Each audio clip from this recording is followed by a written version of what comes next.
What's going on, guys? Welcome back to the Contractor Secrets Podcast. It's your host, Tanner. And in today's episode, I was really compelled by a post someone put out in our Facebook group. And it's something that I think a lot of us business owners can relate to, even the thought of what this person asked.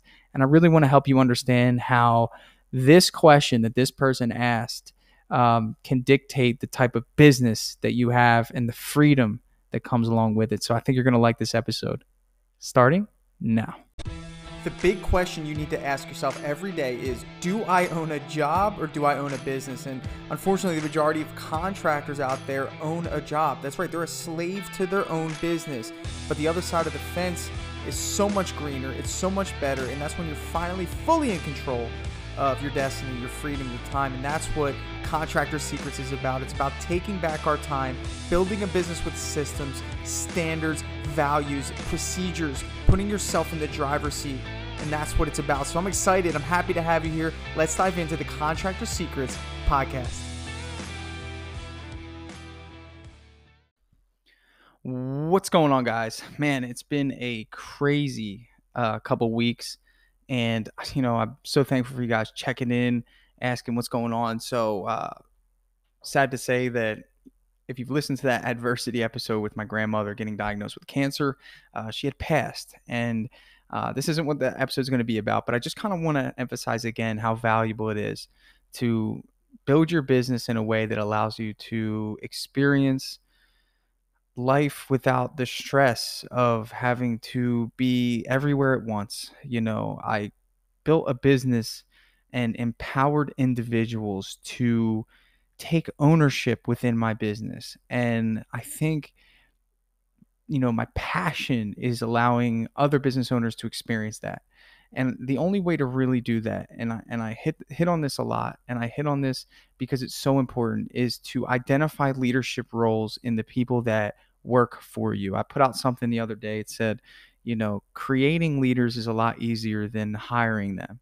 And I say that because I have 3 guys right now that pretty much run my business. I have the 2 project managers.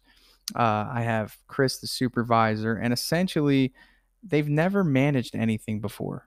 And because of that, I have some, introspection there. I'm thinking, man, like it really sucks that the other business owners that they worked for didn't see their potential. And I'd hate for anyone listening to this to have someone in their business that is trying their best, that's working hard, that you trust, but you're, for whatever reason, not pulling the trigger to give them an opportunity. And when I hear about that in some situations, I think, man, like, you're really missing out on the luxury of having a business that is operating without you being there. And in situations like what I dealt with my grandmother, I mean, there were meetings I had to attend, there were things that I had to do. I mean, if I worked the 9 to 5 job that I had a couple years back, I'd have to quit the job because of how much I needed to be there for my family in such a difficult time. And my business was taken care of. My customers didn't notice anything. My team said they had my back, and they continued to produce high quality work. Checks were being deposited, and I was able to really spend time with my family because of my awesome team members. That, I mean, I'm so thankful. But where does that come from? I mean, first it comes with your hiring process, right? Like, what are you looking for? And you can listen to a bunch of podcasts on that I've done. So I don't want to hit too much on the hiring process, but I want to talk about after the hiring process. I want to talk about how you treat your employees, how you treat your workers. My focus early on in my business, because I didn't know any better, was I'm here to serve the customer. That is my number one focus. And partially because I was the only worker there, and I had one other person. But as I've grown and more people started to work for me, my focus was, how can I be a servant to my workers? How can I be their servant? How can I make their life easier? How can I help them achieve their goals? How can I be somebody that they want to work for, somebody that they don't resent, somebody that they're not jealous of, somebody that they don't, you know, somebody that they value as if they're working for a family member? Because with that comes integrity. It's like you wouldn't cross somebody who's your family member, and I put out another post yesterday about somebody in our painting contractors group, and he put out a post that said, out of the kindness of my guy's heart, they moved a refrigerator. Even though it's against our company policy to remove refrigerators, the customer asked them to do it so she can sweep behind it. They winded up scratching the floor, and now the customer's upset about it. Great customer, huh? But he asked, should I dock their pay to fix the damages? Now, whether it's illegal or not, that's not the question. The question is, should he dock their pay? And I couldn't help but respond and saying, man, that is the absolute worst thing that you could ever do to your employees, is to take away money, no matter what. First things first, let's get this out of the way.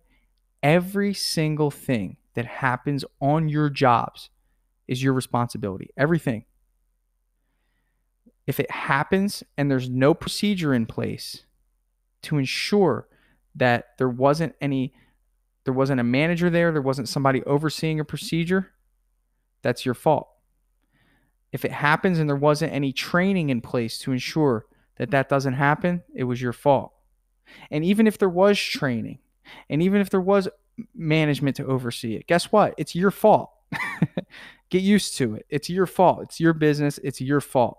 Now, how you handle that makes all the difference. And some may say, well, the guy had a procedure in place. He made it clear. Don't move refrigerators. But guess what? The team did it because they were trying to serve your customer in the best way that they can. And in that situation, they made their judgment of, you know what, I'm going to bend the rule a little bit because I know that this is important to you. Maybe it was an older customer. If they dock the pay, let's say he docks the pay, how often is that employee going to go above and beyond again? Probably never. It's kind of like when I was a kid, my mother had an interesting way of disciplining. One of those ways was taking away my video games whenever I, did something wrong. And that was a punishment. And in some cases, when she thought I did something wrong, maybe I was trying to do something right. And if I'm equating trying to do something right and getting punished for it, guess what I'm not going to do anymore? Whatever it was that got me punished, which was, in my eyes, doing something right. So for these guys, how often are they going to go above and beyond? If a customer asks next time, hey, can you move that refrigerator? Just want to sweep behind it. Oh, no, sorry, we can't. Okay, the customer says, oh, really? Oh, okay, well, all right, never mind. I'll get my husband to do it.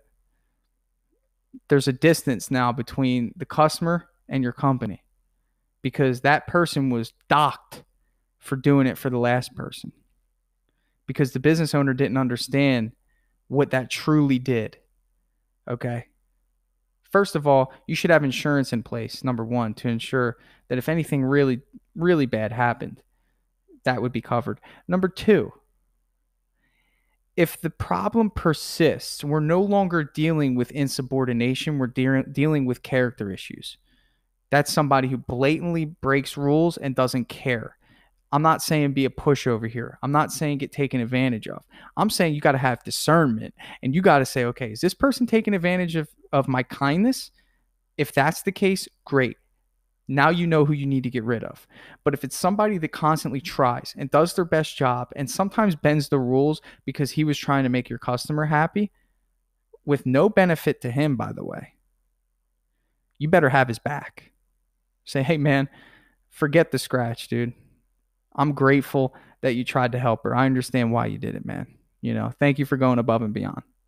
Because that happened to me actually 2 days ago. Honestly, floor got scratched. My team was moving some furniture. We don't have a policy that says we can't move furniture, but at the end of the day, I expected my guys to know that if you see a wood floor with a polish on it, put furniture sliders underneath. But, that was my fault. I should have had something a little more detailed and we should have had a training on it. So my fault. Anyway, they moved the furniture. A scratch happened. Lady was freaking out. What did I do? I called my best guy who was on another crew and said, hey, man, do me a favor. Come over here and fix this. I'll pay you to fix it. So I didn't just pay him hourly. I gave him a a fixed amount to come over on his time after his job and go fix it for my customer. I paid to have it fixed. Didn't even tell the crew that I did that. I just said, hey, I know you guys were trying to do your best. Next time, let's make sure we don't scratch the floors. Put furniture sliders. I bought them furniture sliders, so now they know. No one was yelled at. No one was reprimanded. I actually thanked them for doing a fantastic paint job, which they always do. Okay? If you start docking pay and you don't have that mindset when it comes to mistakes being made, you will create a me versus you attitude. And when it's me versus you, that means that you've created a scarcity mindset in your company, which means at any given time, the business owner has the power to take food off of the table of the individuals working. That's scary. Okay. And I've had situations, I'll be honest with you, that my guys have spilled paint, they've ordered the wrong color. I mean, listen, the mistakes, I could write a small ebook on the mistakes that we've made that have cost me money. But that's part of owning a business. All right, that's it. Just get used to it. It happens. Okay, I'm willing to sacrifice some mistakes being made for this rock star team of people that I have that give me their best every day, that wake up every day and work for my company. Guy spilled 3 gallons off of the back of our van into a driveway last month. 3 gallons is $95. Okay, wasted paint. So let me ask you this. If I had a track record of docking pay, do you think they would have told me about that? Probably not. But again, if I were the type of business owner that he called me to tell me, or the customer called and was upset, and I said, hey, you know what? That's $95. So that's coming out of your check today. So out of the 180 you're making, you're only going to make $90 today. What would that do for that guy for the rest of the day? He'd probably be moping around the house angry. He'd probably be looking for another job. And if the event that anything ever occurred like that again, he would never tell me. I understand this because it was my perspective when I worked at a sushi restaurant that I couldn't make mistakes or I'm going to have to pay for them. All of us were like that. All the other servers, the business owner I worked for had no tolerance for mistakes. And if you made a mistake, you paid for the meal and that was your dinner for the night. So even if a customer ordered something and they told you it was wrong, they told you the wrong order and they said they didn't like it, well, he would come over and ask them about it. And if they did a good enough job convincing him that it was my fault, there would be no questions about it. I'm paying for the meal. And what did that do? That made me less excited to offer things out of fear that if they didn't like it, then I would be held accountable, which means that it's hurting his sales.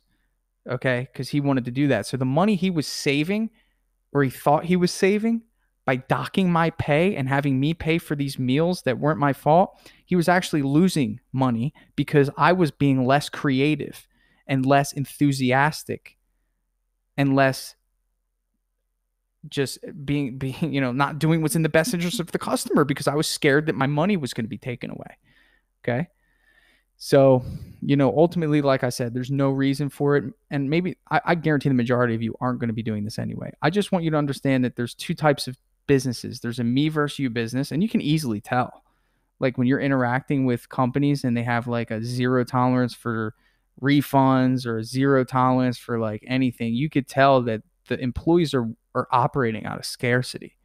And you can obviously tell that, and you're just not really excited to be there. But then you have companies that have like a awesome return policy. You actually feel compelled to use that company again because they're so lenient when it comes to things happening or mistakes being made, and the employees are like happy to help you with the return, and maybe they're like, hey, you should try this instead, and you're like, okay, cool, yeah, you know what, I will try that. I'm going to spend more money here, instead of like, no, you can't return that. Well, okay, well, let me speak to the manager. Manager's like, yeah, we have no return policy. You know why they're like that? And they feel so scarce because the owner of the company is putting that fear in their employees, and that's just going to you. So think about your atmosphere, guys. And wrapping this up and bringing it back to my first point, because my guys value me and we all work together, mistakes happen. We win together and sometimes we lose together. We're all in this together.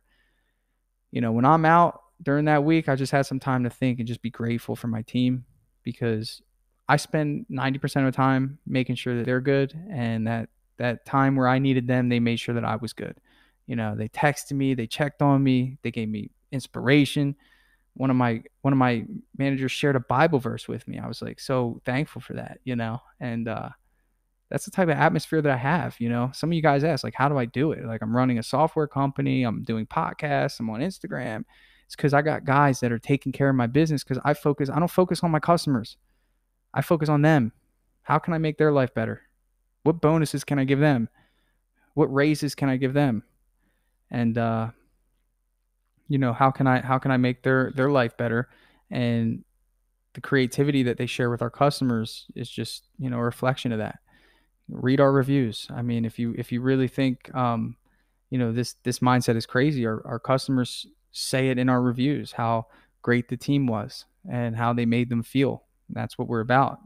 And eventually, if you do that so much, you'll never have to advertise. I mean, I haven't advertised in 4 months, 5 months now. The phone just rings every day. It's amazing. It's awesome. And I'm just thankful for my team. So that's what I got for you today. I hope that you got something out of it. I'm excited to get back into giving you guys sales, marketing, diving deep. More breakthroughs are coming. Dripjobs is out. But it's been a week since I put out a podcast. So for those of you wondering, it's just been a crazy couple of weeks, but we're back in action. And I'm so thankful for you checking in and listening to the Contractor Secrets Podcast. Have a good day, guys. Dripjobs CRM is finally here. That's right. So Dripjobs is an automation platform for contractors, home service professionals that's going to automatically follow up with your customers. It's going to allow you to send invoices, estimates. It's going to allow you to send out blast marketing emails to individuals based on where they are in the buying process. This software is next level. And I'm reaching out to you. You're a listener of this podcast, and I want you to be one of the first ones to give it a shot.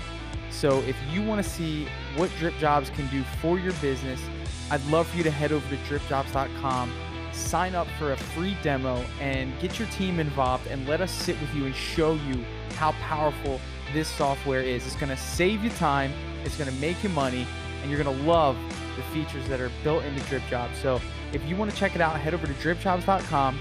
And we will give you first priority, being a podcast listener, to be one of the very first to try out Dripjobs in your home service business. I'm super excited to share that with you, and I'll catch you on the next episode.